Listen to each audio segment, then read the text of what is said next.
வைர நெஞ்சம் வைர நெஞ்சம்.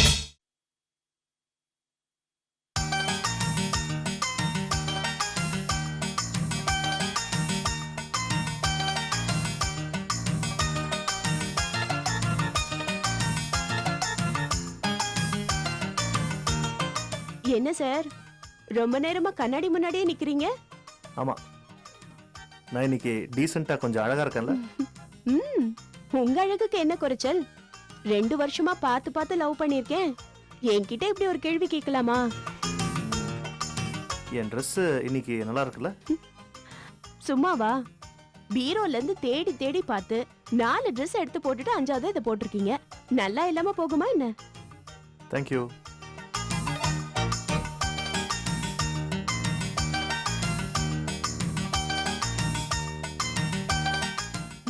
என்னங்க? ஆமா, இன்னைக்கு என்ன விசேஷம்? இன்னைக்கு ஒரு பெரிய கோடீஸ்வர கிளையண்ட்டை நான் மீட் பண்ண போறேன். ஊட்டி எஸ்டேட் ஓனர். இங்கேயே நிறைய சொத்து இருக்கு. அவங்களை எப்படியாவது இம்ப்ரெஸ் பண்ணி இந்த கேஸை மட்டும் ஜெயிச்சு கொடுத்துட்டேன்னா அப்புறம் பணம் கொட்டோ கட்டுன்னு கொட்டும். எல்லாம் உனக்கு தான். ஆமா, நீங்க சம்பாரிச்சு கொடுத்தா என்னை விட வேற யார் சந்தோஷப்படுவாங்க? ஆமா, யார் அந்த கோடீஸ்வரன்? கோடீஸ்வரன் இல்ல, கோடீஸ்வரி.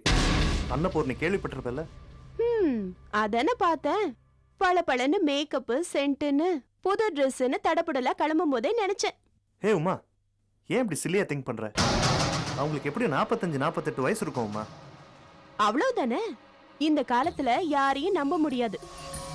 உமா, அப்ப நீ என்ன சந்தேகப்படுறியா? நான் உங்க மேல சந்தேகப்படலீங்க. நான் என் புருஷன் மேல உயிரையே வச்சிருக்கேன். அவருக்கு நான் மட்டும்தான் சொந்தம்னு நினைக்கிறேன். அவ்வளவுதான். அதனால என் புருஷன் மேல நான் நம்பிக்கை வச்சிருக்கேன். ஆனா என் புருஷனை பத்தி வேற ஒருத்தி சந்தேகப்படக்கூடாது. என் புருஷனை பத்தியோ இல்ல அவர் நடத்தைய பத்தியோ யாரும் தப்பா பேசிடக்கூடாது. அதுதான் எனக்கு முக்கியம். ஓகே ஓகே, எனக்கு புரியுதுமா. ஆனா எனக்கு டைம் ஆச்சு. பெரிய இடம் பாரு, நான் பஞ்சுவாலிட்டி மெயின்டைன் பண்ணணும். நான் கிளம்புறேன் இப்போ. இருங்க இருங்க, டிஃபனை சாப்பிட்டுட்டு போங்க. ஐயோ வேணாம்மா, நான் வந்து சாப்பிட்டுக்கிறேன்.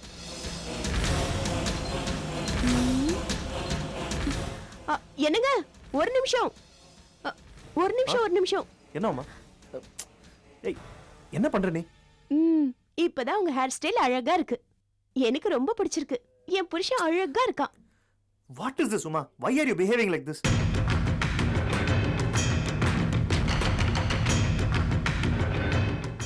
Hey, Uma, என்னாச்சு உனக்கு? ஒரு முக்கியமான கிளையண்ட்டை பார்க்கும்போது இப்படியா பண்ணுவாங்க? சரி, கிளம்புங்க. இத பாரு, நீ செய்யறது எனக்கு கொஞ்சம் கூட பிடிக்கல உமா. என்னாச்சு? என்ன பிரச்சனை? பாருங்க உங்க பொண்ணு பண்ற வேலையா. அவசரமா ஒரு கிளையண்ட்டை பார்க்க போயிட்டு இருக்கேன். என் தலையெல்லாம் கலச்சி விட்டு ஏதோ விளையாடிட்டு இருக்கா. என் பொண்ணுக்கு உங்க மேல அவ்வளவு பெரிய மாப்ள.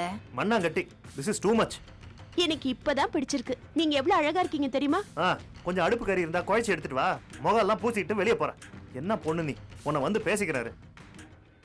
ஜீவா, ஒரு நிமிஷம் நானும் வந்துடுறேன் கூட. என்னத்த? நீங்க வெளிய போறவங்கள நிறுத்தி? இல்லம்மா, லாண்டரியில துணி கொடுக்கணும். அப்படியே பைக்ல அவனோட போயிட்டு இதை கொடுத்துட்டு வரும்போது காய்கறி வாங்கிட்டு வந்துருவேன். சரி வாமா. வரேம்மா.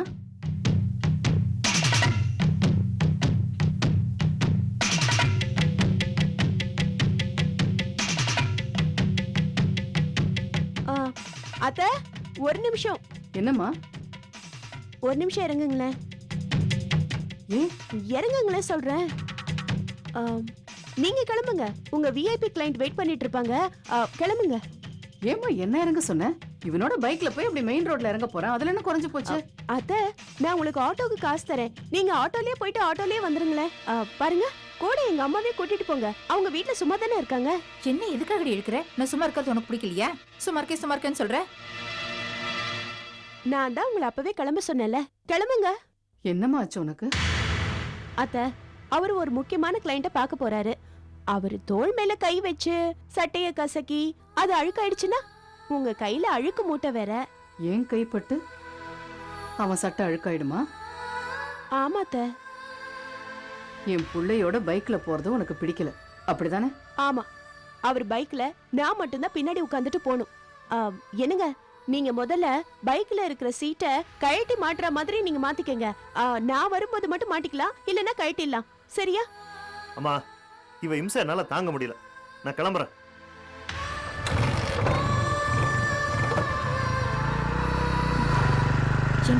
உனக்கு என்ன பைத்தியமா? புருஷன் மேல பாசம் இருக்க வேண்டியதான், அதுக்காக இப்படியா? அவங்க அம்மா கூட பைக்ல உட்கார வேண்டான்னு சொல்ற? நான் அப்படிதான். இப்படியா ஒரு பொண்ணு இருப்பா?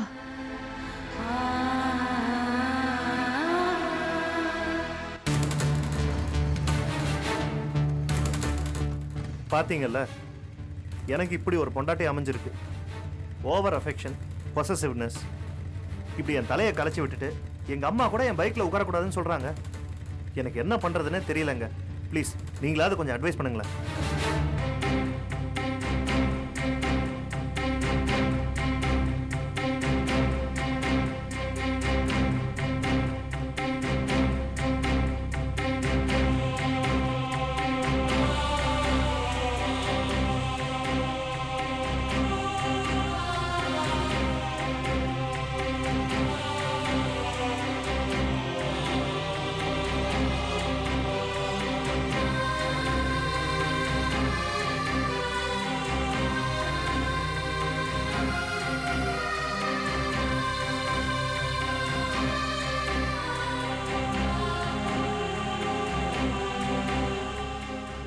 அப்பா விக்னேஸ்வரா, கோடிக்கணக்கில் எனக்கு பணத்தை கொடுத்து எனக்கு கொஞ்சம் கூட நிம்மதி கொடுக்காம விட்டுட்டியேப்பா.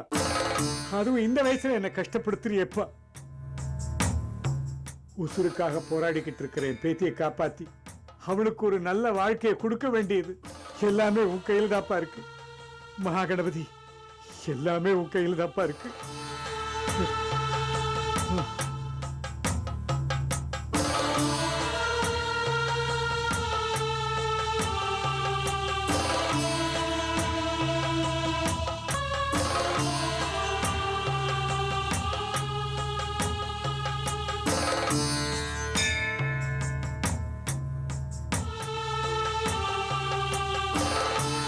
விஜி, எனக்கு ரொம்ப பயமா இருக்கப்பா.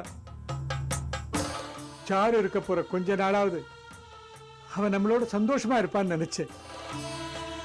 ஆனா என்னோட ஆசை இப்போ நிறைவேறாது போல இருக்கப்பா. தாத்தா தைரியமா இருங்க தாத்தா, எனக்கு நம்பிக்கை இருக்கு. நீங்க வேணா பாருங்களேன், ஆபரேஷன் கண்டிப்பா நல்லபடியா முடியும். சாரு பழிச்சிருவா தாத்தா. நீங்க பாருங்க, அவ 100 வயசு இருக்கு, நல்லா இருப்பா தாத்தா. எனக்கு நம்பிக்கை இருக்கு. தைரியமா இருங்க. டாக்டர், ஆபரேஷன் சக்சஸ்ஃபுல்லா முடிஞ்சது சார். என் பேத்தி பழிச்சிட்டா இல்ல? இப்போ ஒன்றும் சொல்ல முடியாது, 24 மணி நேரம் ஆகணும். ஆண்டவனை வேண்டிக்குங்க. மகாகணபதி,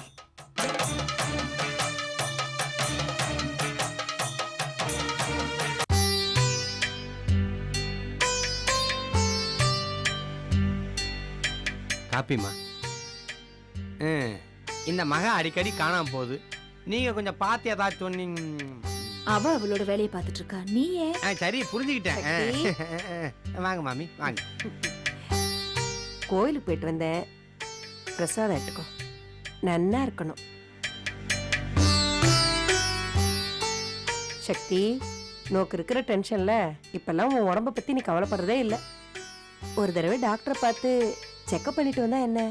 போகணும் மாமி, நேத்தே டாக்டர் ஃபோன் பண்ணி சொன்னாங்க. ஆனா அதை விட முக்கியமான ஒரு வேலை செய்ய வேண்டியிருக்கு. ஃபோன் பண்ணி ஜீவா மாமாவை வர சொல்லியிருக்கேன், வரட்டும். இதை பாருங்க மாமி, சரி, நீங்க தான் நேரத்தை ஒதுக்கி சத்தியமா ஹாஸ்பிட்டலுக்கு கூட்டு போனாதான் உண்டு. பாட்டி மெதுவா இருங்க.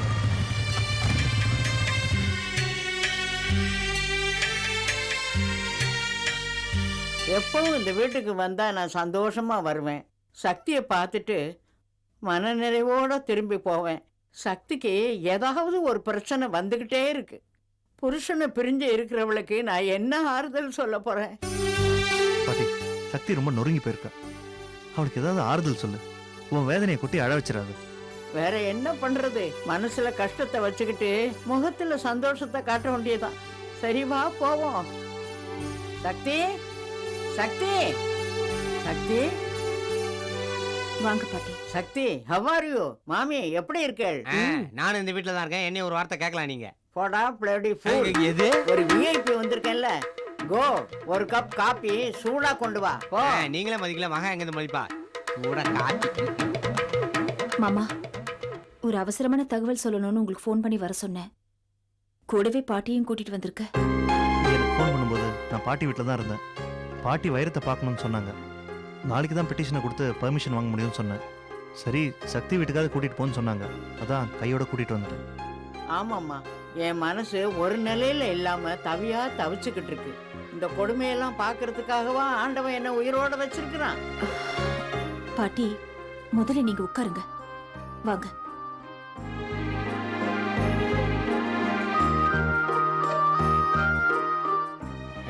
பாட்டி காப்பி.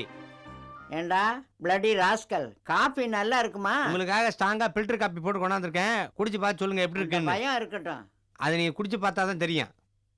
சக்தி, ஏதோ அவசரமா பேசணும்னு சொன்னீங்க, என்ன விஷயம்? உன் விஷயத்தை அப்புறம் பேசிக்கலாம். சக்திகிட்ட 4 வார்த்தை நான் கேட்கணும். என்ன பாட்டி? அடுத்தவங்களுக்காக உதவி செஞ்சு நீயே உன் தலையில மண்ணை வாரி போட்டுக்கிட்டிய. இதெல்லாம் அந்த நந்தினியால வந்ததுன்னு நான் கேள்விப்பட்டேன். பாம்புக்கு பால் ஊற்றி வளர்த்த மாதிரி நீ அவளை வளர்த்து வச்சிருக்கிற. சொத்தெல்லாம் அவ பேருக்கு எழுதி வச்ச. ஏதாவது ஒரு கஷ்டம்னா ஓடி போய் அவளுக்கு உதவி செய்யற. கொஞ்சம் கூட நன்றி இல்லை அவளுக்கு. ஜீவா சொன்னா உன்னையும் வைரத்தையும் பிரிக்கிறதுக்காக வைத்தீஸ்வரிய கொலை பண்ணிட்டு அந்த பழைய வைரத்து மேல போட்டாங்கன்னு. அந்த சண்டாளிய என்னன்னு சொல்றது? என் வயிறெல்லாம் பத்திக்கிட்டு எரியுது.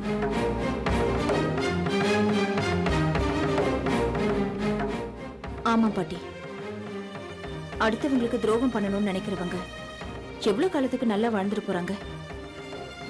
அண்ணாமலை, நீ போய் அந்த பேப்பர்ஸ் எடுத்துட்டு வா. சரிம்மா.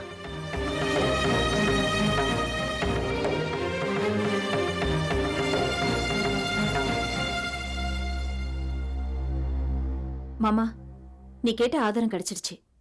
அதான் அவசரமா ஒண்ணு வர சொன்னேன். இது பாரு.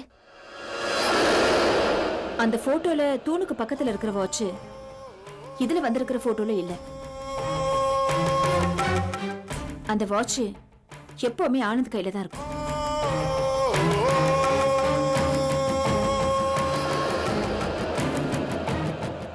Oh my God. அது ஆனந்தோட வாட்ச் தான். அப்பா மலேசியில இருந்து வாங்கிட்டு வந்து கொடுத்தாருன்னு என் புருஷன் சொன்னாரு. சந்தேகமே இல்ல, ஆனந்த் தான் கொலைக்காரன். சக்தி, உண்மையிலே ரொம்ப ஸ்ட்ராங்கான எவிடன்ஸ் கிடைச்சிருக்கு.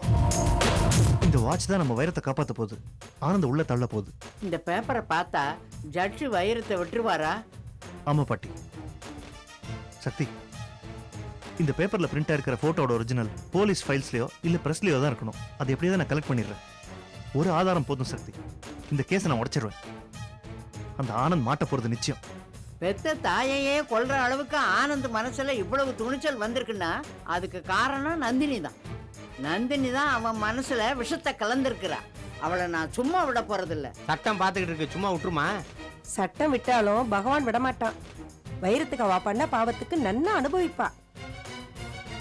யார் விட்டாலும் நான் விட போறதில்ல.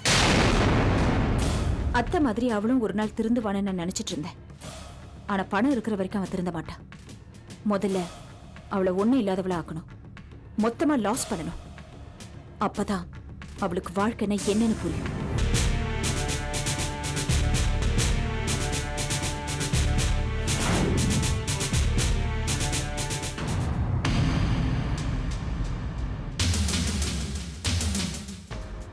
மொத்தம் 4 ஆயுள் தண்டனை கைதிகளை வேலூர் ஜெயிலுக்கு ஷிஃப்ட் பண்ண சொல்லி மேலிடத்துலேருந்து உத்தரவு வந்திருக்கு. லிஸ்ட்டை பார்த்து யார் யாருன்னு சொல்கிறேன். ஃபார்மாலிட்டிஸ் முடிஞ்சவொடனே அவங்கள உடனே ஷிஃப்ட் பண்ண ஏற்பாடு பண்ணுங்க. Okay sir. சார், ரொம்ப நேரமாக ஃபோன் அடிச்சிட்டு இருக்கு. எடுத்து யாருன்னு பார்க்கட்டுமா சார்? என்ன டிஸ்டர்ப் பண்ணாதீங்க. ஹலோ. ஓ சார், சக்தியம்மா பேசுகிறாங்க. சக்தியா? ஆமாம் சார். இதுக்கு தான் நான் அட்டென்ட் பண்ணாமல் இருந்தேன். கொடுங்க. ஹலோ, குட் ஆஃப்டர்நூன் சக்தி. எதுக்காக ஃபோன் பண்ண? சொல்லுமா, என்ன விஷயம்? வாங்கி தரேன், இப்போ ஃபோனை வச்சிரு. சக்தி, டேடி டியூட்டியில் இருக்கும்போது ஃபோன் பண்ணி டிஸ்டர்ப் பண்ணக்கூடாதுன்னு சொல்லியிருக்கேன்ல. சாயந்தரம் வீட்டுக்கு வந்ததுக்கப்புறம் பேசிக்கலாம். ஓகே, வச்சிரு. சார், குழந்தை ஃபோன் பண்ணா ஒரு 2 நிமிஷத்தில் என்ன சார் ஆகிட போகுது? டியூட்டி நேரத்தில் டியூட்டி மட்டும்தான் பார்க்கணும். வேலை செய்கிற நேரத்தில் குழந்தை ஃபோன் பண்ணாலும் சரி, மனைவி ஃபோன் பண்ணாலும் சரி, அவாய்ட் பண்ண வேண்டியது தான். இல்லைனா நம்ம செய்கிற வேலைக்கு மரியாதை இல்லாமல் போயிடும். உங்களை புரிஞ்சிக்கவே முடியல சார். நீங்கள் வீட்டில் இருக்கும்போது குழந்தைக்கு நல்ல அப்பாவாகவும் உங்க மனைவிக்கு நல்ல கணவனாவும் சாஃப்டா இருக்கீங்க. யூனிஃபார்ம் போட்ட உடனே கம்பீரமான தோற்றத்தோட கண்டிப்பும் வந்துருது. வர கைதிகள் கிட்ட எல்லாம் பயத்தையும் உருவாக்குறீங்க, பாசத்தையும் உருவாக்குறீங்க. உண்மையிலேயே உங்களை பாராட்டணும் சார். டியூட்டி நேரத்தில் நம்ம இப்படி பர்சனல் விஷயம் பேசுறது நம்ம தொழிலுக்கு செய்கிற துரோகம். Sorry sir. That's okay. ஷிஃப்டாக போகிற கைதிங்களுக்கு மெடிக்கல் எக்ஸாமினேஷன் பண்ணணும். போகலாமா? Yes sir. ஒரே ஒரு நாள் நம்ம டியூட்டி பார்த்தா கூட ஒரு குற்றவாளி மனசுலையாவது நான் திருந்தி வாழணுன்ற எண்ணத்தை உருவாக்கணும். அதான் என்னோட கொள்கை. நம்மளே சரியில்லைன்னா அவனுக்கு எப்படி அட்வைஸ் பண்ண முடியும் சொல்லுங்க சார்? ஒரு நாள்ல திருந்துற கைதி ஜெயிலுக்கு வருவானா சார்? யாரும் குற்றவாளியாக பிறக்கிறது இல்லைங்க. சமுதாயம் தான் அவங்கள குற்றவாளியாக மாற்றுது. வெளியில் இருக்கவன் எல்லாரும் நல்லவனும் இல்லை, உள்ளே இருக்கவன் எல்லாரும் குற்றவாளியும் இல்லை. வாங்க போகலாம்.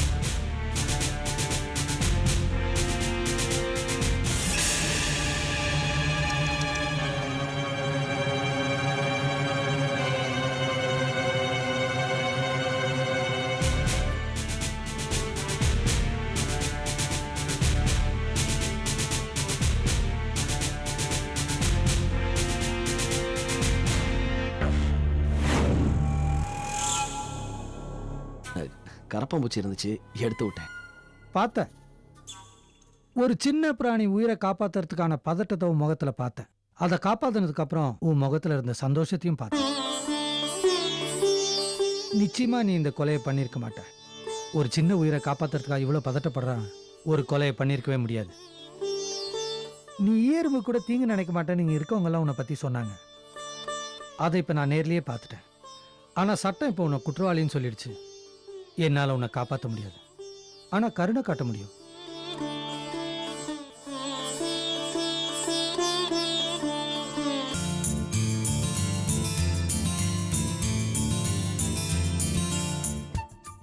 உண்மையிலே இந்த வைரம் ரொம்ப நல்லவனா இருக்கான்ல? ஆமா சார். எல்லாத்துக்கிட்டையும் நல்ல பேர் எடுத்துடுறான். மற்ற கைதிகள் கிட்ட எல்லாம் அன்பா பேசி அட்வைஸ் பண்றான் சார். பாவம் சார்.